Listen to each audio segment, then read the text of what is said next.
start today by talking about two specific pieces of legislation that were passed during the presidency of Grover Cleveland that took care of some problems that we had in the past. We've had some political assassinations here, so presidential succession became an issue of who ascends to the presidency. And so because of some concerns about that and the fact that we had had some presidential assassinations, one of the most important laws passed during the presidency of Grover Cleveland was the Presidential Succession Act of 1886. And we really didn't, before this, have any idea who was going to be president if the vice president and president were disabled or killed. We have, a pretty good idea that the president was assassinated or died in office, the vice president take over, but after that we had no sense of succession.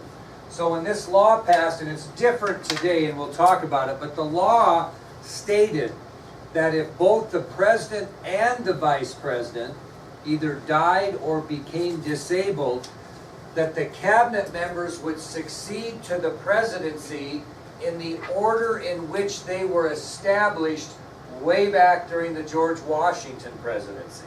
Okay?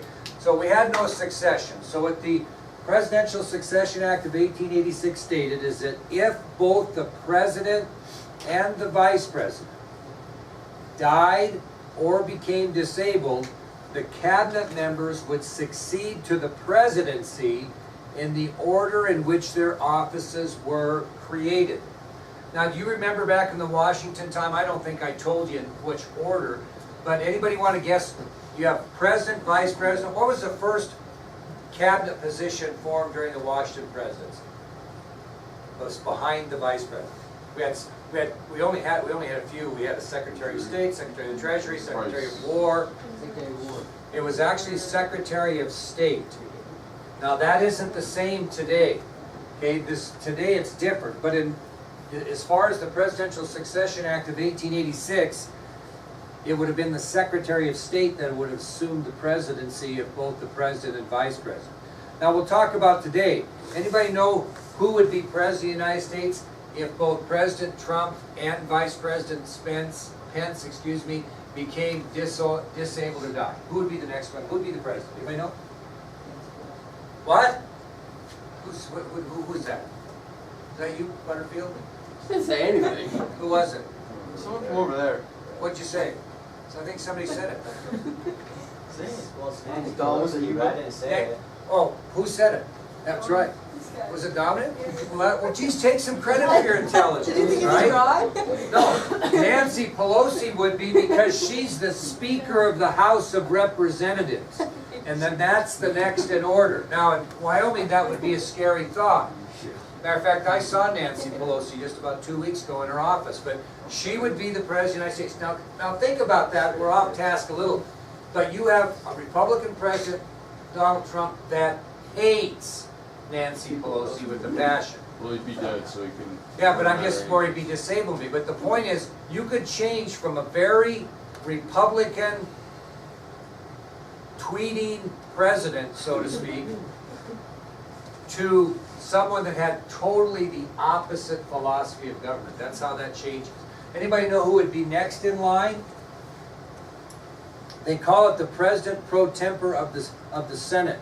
The highest ranking senator that would preside over the Senate in the absence of the Vice President. That would be the Senate Majority Leader. Okay, so that'd be the next one. Then it'd go down to Secretary of State. Is that today? Yeah, this is today. No, this is today. So today it'd be President, Vice President, Speaker of the House, President Pro Tempore of the Senate, which is the highest ranking senator that presides over the Senate, Senate Majority Leader. Then it would be the Secretary of State. Then it would be the Secretary of the Treasury. Then it would be the Secretary of Defense. And it would be then the Attorney General. You can keep going, but I don't think we'd ever get to that point. But that's the procession today. But prior to 1886, they did not have that. So I'm not sure what would have happened if we'd had a president and a vice president. I think cooler heads probably would have prevailed, and they'd have probably figured it out. But at least this put it in law. Okay, the second law that was passed that solved the problem that we had in the election of 1876 was the Electoral Count Act of 1887. Anybody remember what happened in 1876 that would lead us to have an Electoral Count Act? What happened in 1887 when Rutherford B. Hayes, or 1876? What's that? 4 states sent in 2 sets of returns. Remember, that caused quite a mess, and they formed the Electoral Commission, and that got unbalanced. They just finally made a deal for the presidency. What the Electoral Count Act of 1887 stated that if a state sent in 2 sets of return, they would be returned to the state, and whichever set of returns the governor approved would be the official set. Now, they probably could have figured that out in 1876, but I think the Democrats were eager to make a deal. But anyway, that's what the Electoral Count Act of 1887 stated, that if a state sent in more than 1 set of returns, those returns would be returned back to that state. The governor would look those over and pick the set that he or she wanted to officially submit. Okay, so that solved that problem forever as well. But those were 2 pretty important pieces of legislation that were passed under Grover Cleveland. Okay, that'll take us to another election, the election of 1888. What about There's one more. I'm not worried about the Interstate Commerce Act, we're bagging that. Just put a line right through it. Okay, so I'm glad you picked that up. I'm just waiting. The other classes, oh my God, they panicked. What about that? That's good, you're paying attention. So the election of 1888.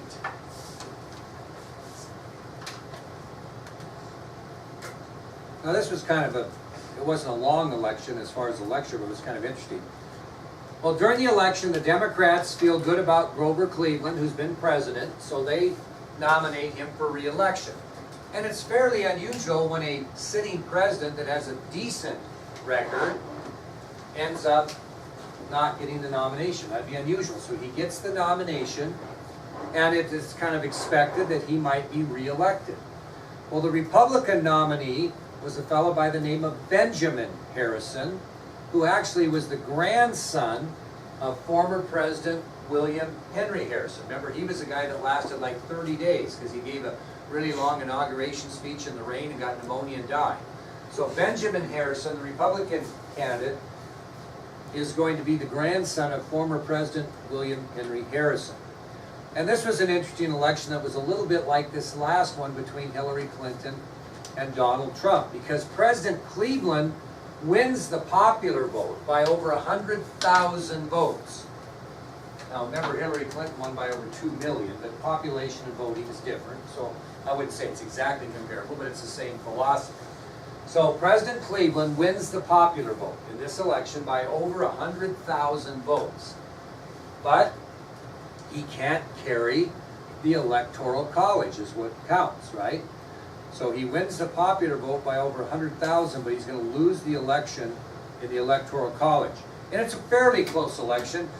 Benjamin Harrison has 233 electoral votes, and President Cleveland has 168.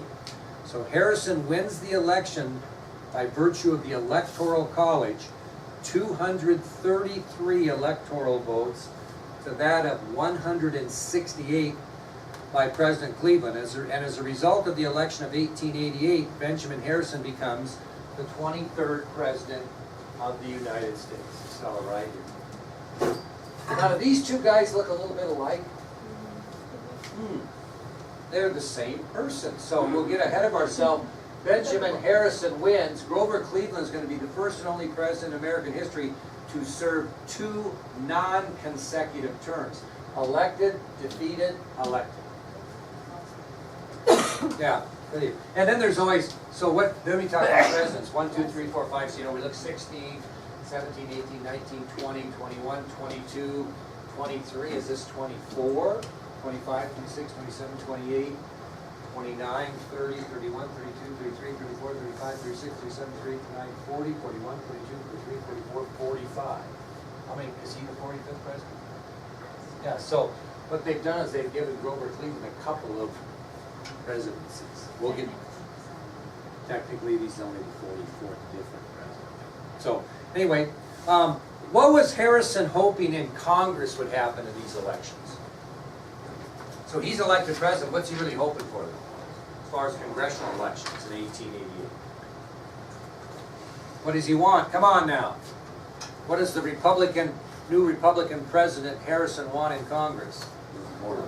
He wants the Republicans to control Congress. That always is better for you if you're a president. And it just so happened in the election of 1888, the Republicans did gain control of both houses of Congress. So this should be a pretty, easy, not easy, never easy presidency, but at least a workable presidency because you have your party in control of Congress as well. Well, we're going to give you a profile on Benjamin Harrison, tell you a little bit about the guy. You can decide how good you think he was, okay? So profile on Benjamin Harrison. Benjamin Harrison was born on August 20th of 1833 on his grandfather's farm in Ohio. Here's another president from the state of Ohio. So Benjamin Harrison was born on August 20th, 1833 on his grandfather's farm in Ohio. This is kind of interesting. He was named after his great-grandfather, who was one of the original signers of the Declaration of Independence.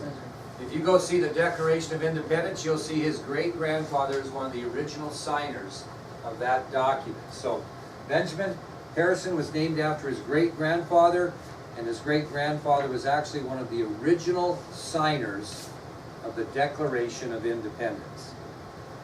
So he had a little history in his blood, so to speak.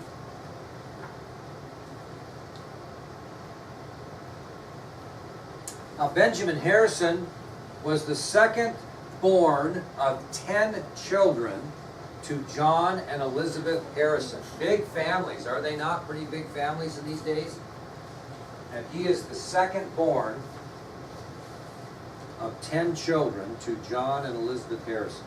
So Harrison's the second of 10 children born to John and Elizabeth Harrison. And write down what you want on this particular statement. He grows up in Ohio. He goes to elementary school, he goes to high school, he graduates from high school, and he attends Farmers College in Farmers Hill, Ohio for 3 years. Now, it wasn't a college for farmers, it just happened to be called Farmers College because it was located in Farmers Hill, Ohio. So he goes to Farmers College in Farmers Hill, Ohio, and he goes there his first 3 years. So obviously, what's he going to do here? And he transferred for his last years. Well, during his freshman year, be careful of this, kids. During his freshman year at Farmers College, he will meet his future wife, Caroline Scott. So during his freshman year at Farmers College, Harrison meets his future wife, Caroline Scott. And they were married in 1853. 1853. So how old was he? He was 20. And they eventually, it was kind of interesting, he came from a big family and so did she, but they only had 2 children, a boy and a girl. They didn't get into the big family routine. So as a freshman at Farmers College, Benjamin Harrison meets his future wife, Caroline Scott. They eventually are married in 1853, and they end up having 2 children, a boy and a girl. Well, there must be a reason why he transferred from Farmers College. He wanted to be a lawyer, and you couldn't be a lawyer by going to Farmers College. You could get your generals. So he transferred to Miami of Ohio University. Anybody know a famous quarterback in the NFL that went there? Quarterback's the Pittsburgh Steelers. Ben Roethlisberger, yeah. So he goes to Miami of Ohio and earns his law degree. So he transfers from Farmers College after 3 years, enrolls at Miami of Ohio University, and eventually earns his law degree. When you earn your degree, what do you got to do before you can practice law? Study up, and you have to pass the big exam called the bar exam. So he studies up and passes his bar exam, and he even wins his first big case as a lawyer. So he's doing pretty good. So he gets his law degree, studies, passes what's called the bar exam. You have to pass the test to actually be able to practice law. And he even won his first big case as a lawyer. Benjamin Harrison was a very deeply religious man. He taught Sunday school and became a deacon of his local Presbyterian church. So he had faith in his life. Anybody in here a Presbyterian? Well, I'll spell it for you then. Okay, Presbyterian is Presbyterian. Presbyterian.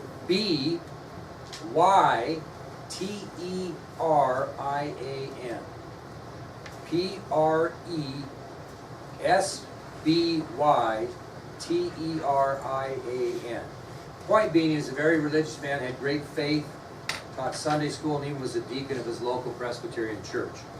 Well, 1857, 58, 59, 1860, what's going on in this country? Big war, Civil War. So he served in the Civil War.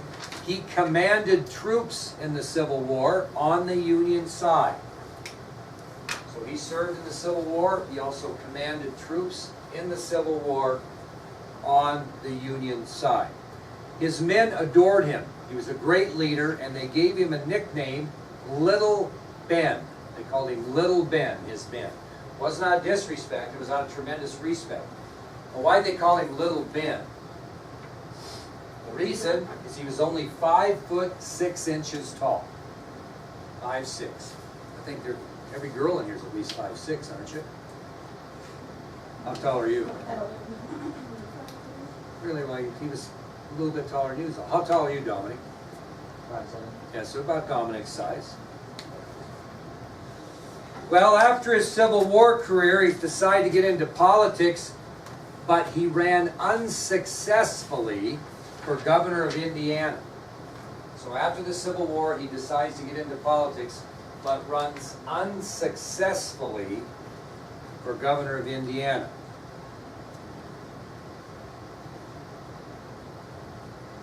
Well, President Garfield believed that Benjamin Harrison had good potential politically, so he offered him a position in his presidential cabinet. So after his loss for the governorship of Indiana, President James Garfield offered him a cabinet position, but Harrison turned it down. So after his loss as governor of Indiana, President James Garfield offered Benjamin Harrison a cabinet position, but he turned it down. He had good reason for turning it down because he was running for the Senate and was eventually elected to the Senate. So he was more interested in becoming a senator than he was being in the presidential cabinet. So he turns down Garfield's generous offer to be in his cabinet because he was running for the United States Senate, and he actually was elected to the United States Senate in 1881.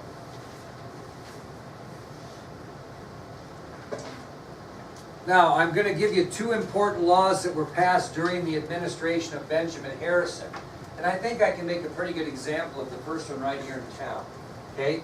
The first one was called the Sherman Antitrust Act. The Sherman Antitrust Act.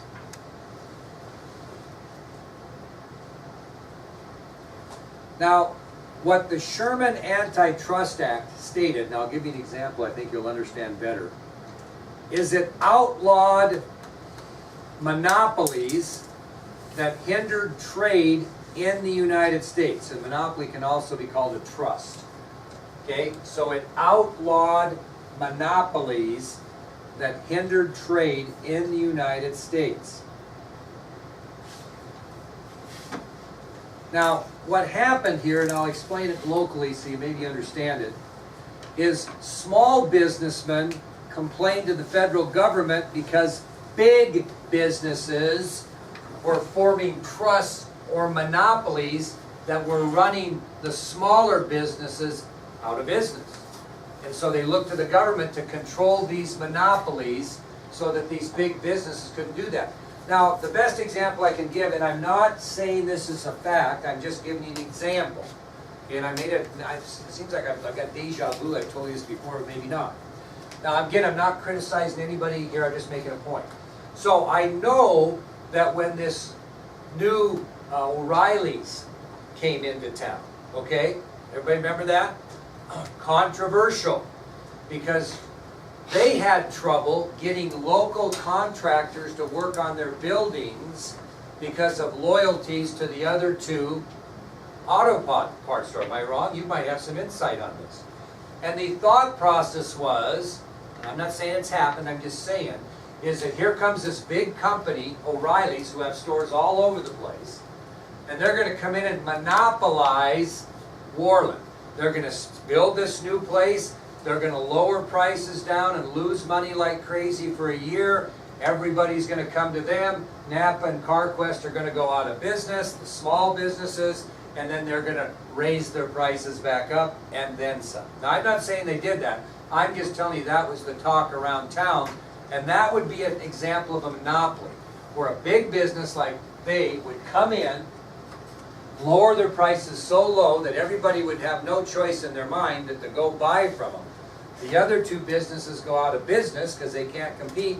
All of a sudden, prices are up. Okay, so I think you'll see with the new bomb guards, when it coming in, it's going to force Ace to compete a little better. You see what I'm saying? Although I've compared prices in both and they're not much different. So bomb guards, I would say, in my opinion, has not come in and lowballed everything to try to get, you know, Ace out of business and then raise their prices. I've just kind of looked, they're kind of competitive. So, but in the Sherman Antitrust Act, what's happened is these big businesses were coming in and lowering their prices, low in the United States, and all these small businesses couldn't compete and they were going to be run out of business, and so they complained to the federal government, and the Sherman Antitrust Act was passed that outlawed you doing just what I said. Does that make sense? You can't come in and lower your prices way below the manufactured suggested retail price and run people out of business. Anybody know what the manufactured